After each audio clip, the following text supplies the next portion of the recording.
A day in the life ng isang affiliate na naka-withdraw ng 200 pesos ngayong araw. At dahil nga naka-withdraw tayo ng 200 pesos ngayong araw sa ating account, meron tayong pupuntahan. Yun nga ay yung naispatan kong cafe nung isang araw.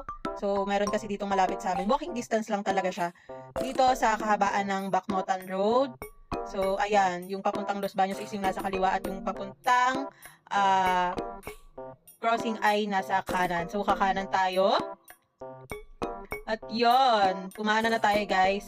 Natatanaw nyo dito ay ang sikat na itlog ni Kuya. So kung mahilig kayo sa itlog na maalat, baka para sa inyo to guys. Nandito lang siya sa kabaan ng Bacnotan Road dito sa Calamba. Dito siya sa Real. Tapos kalapit niya yung coffee shop na pupuntahan natin. So ayan, konting lakad na lang mga mi. At dahil nga tayo ay isang social climber mga mi, eto na, bibidyoan natin. Eto yung Cafe Calzada. So bagong bukas lang sila, literal nakatapat nila ang kalsada ng Bacnotan Road. So pasukin na natin, ayan siya mga mi.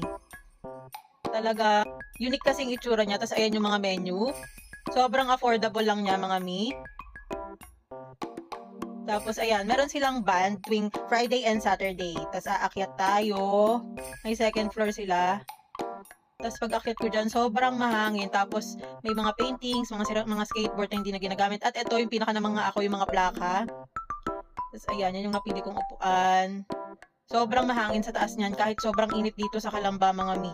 Tapos, eto, binalikan ko yung mga plaka. Sobrang naastigan lang ako kasi nakit nila tong mga to. Tapos pinagkatiwala nila na i-display dito. Tapos may mga books pa. Ayan, sobrang hangin mga mi. Ang sarap tumambay dito paghapon. Tapos, dumating na yung order kong Java chip na frap. So, titikman na natin. Ang sarap niyan mga mi kasi hindi siya masyadong matamis. Tapos, tamang-tama lang yung pait niya. Tapos, ito nga pala, umorder din ako ng Bake Mac nila. Tapos, nagulat ako may kasama na palang bread yon, toasted bread. So, lahat yan ay mainit at bagong luto talaga mga mi. Kaya, sobrang sarap talaga ng kain ko. Yung lasa kasi niyan, hindi matamis yung pagka-Bake Mac niya. Parang Italian style talaga. Tapos, sobrang cheesy niya rin mga mi. Hindi ko na na-videohan kasi na-excite akong tikman. Tapos kasi, palowbat na ako niyan. Ayan, tingnan nyo na lang mga mi. Sobrang sarap niyan. Ayun o, niyabang ko. Pangit lang talaga ako ngumuya. Pasensya na.